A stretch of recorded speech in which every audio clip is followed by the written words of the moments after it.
ressuscité. ressuscité. Du Père et du Fils et du Saint-Esprit.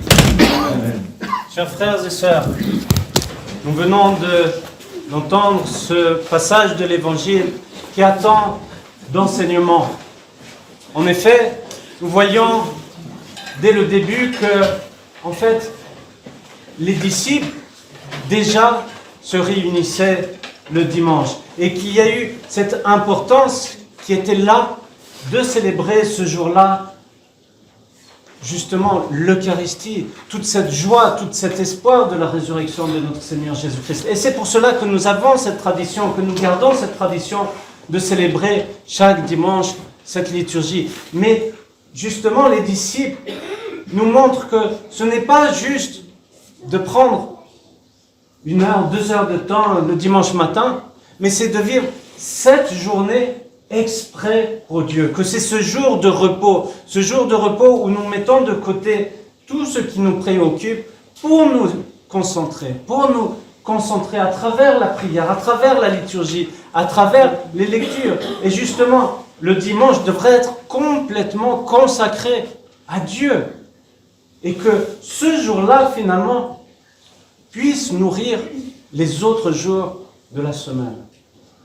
Et je vous invite, justement, quand vous rentrez à la maison, d'avoir cet esprit tourné vers Dieu, d'avoir cette possibilité d'allumer vos veilleuses, d'allumer votre charbon et votre encens, de vous tourner vers Dieu et de prendre ce moment, que ce soit seul, en famille, de prendre les Saintes Écritures, la vie des pères, des saints de notre Église, de lire les pères de l'Église, de vous nourrir spirituellement, que ce jour soit consacré finalement à Dieu.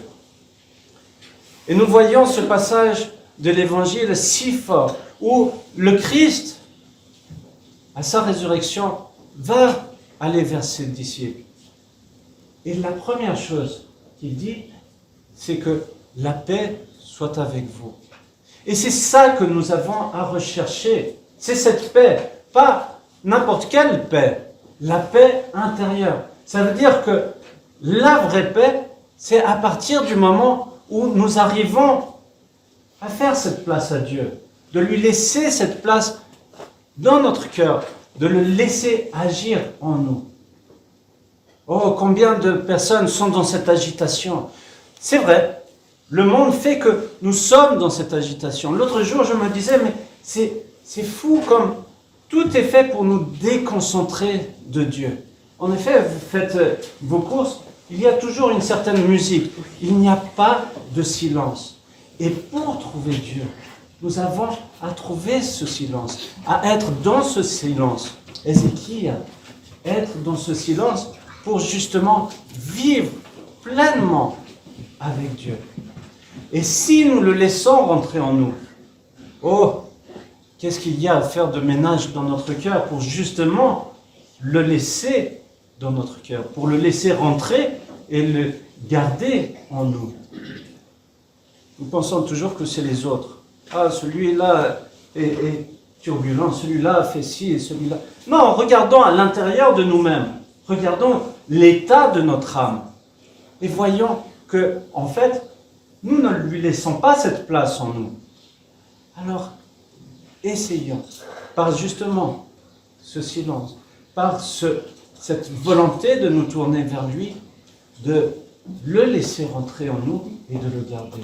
Et alors, vous verrez, vous ressentirez cette vraie paix. Et cette vraie paix va alimenter tout le reste, va alimenter cette envie de nous tourner vers Dieu, cette envie de vivre avec Dieu, de vivre la prière, de vivre justement ces lectures et de transmettre cela autour de nous. Non pas par des paroles, mais par nos propres actions. Si nous sommes dans cette vraie paix, alors nous pouvons transmettre autour de nous cette paix. Ça veut dire cette grâce de Dieu. Et vous voyez Thomas qui n'était pas là la première fois où le Christ apparaît aux disciples. Et il va avoir ce doute. Et je suis sûr que chacun d'entre nous a eu un jour ou l'autre ce doute. Mais ce qui est extraordinaire, c'est que quand il va voir le Christ, Et vous savez qu'il y a tant d'exemples dans les Saintes Écritures qui montrent qu'il y a eu tellement de gens qui ont eu ce doute. Mais Thomas est allé plus loin. Il a réussi à surmonter ce doute et à proclamer « Mon Seigneur et mon Dieu ». C'est la première fois qu'il y a cette révélation, cette invocation, ce cri de joie, ce cri d'espoir, ce cri de foi. « Mon Seigneur et mon Dieu ». Ça veut dire que Jésus n'est pas un simple homme. C'est Dieu qui s'est fait homme pour nous sauver. Mon Seigneur et mon Dieu. Alors, ne critiquons pas Thomas en disant « mais il a eu le doute ». Oui, nous avons tous ce doute. Mais lui est allé plus loin. Et nous sommes invités à aller plus loin et de reconnaître et de vivre que Jésus est mon Seigneur et mon Dieu. Et le répéter finalement tous les jours. C'est une forme de prière et d'acceptation, de foi. Mon Seigneur et mon Dieu. Et à travers cet évangile, nous voyons l'importance des apôtres, des disciples, des apôtres qui ont reçu en premier ce Saint-Esprit par le Christ.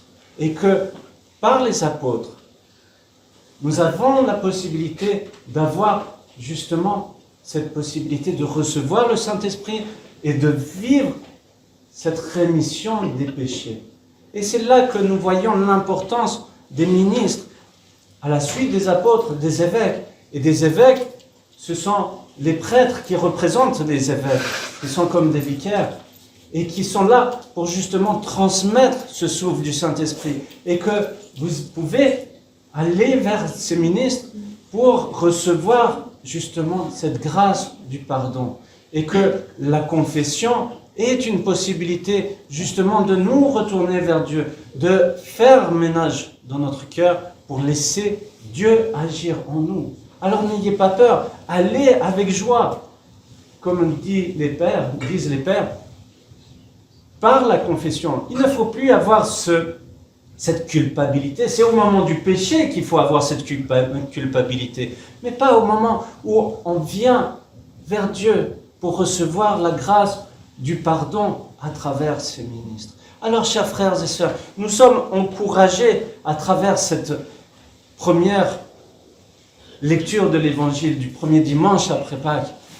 Nous sommes encouragés à vivre de cela, de vivre et de croire que le Christ ressuscité est vraiment mon Seigneur et mon Dieu. Amen.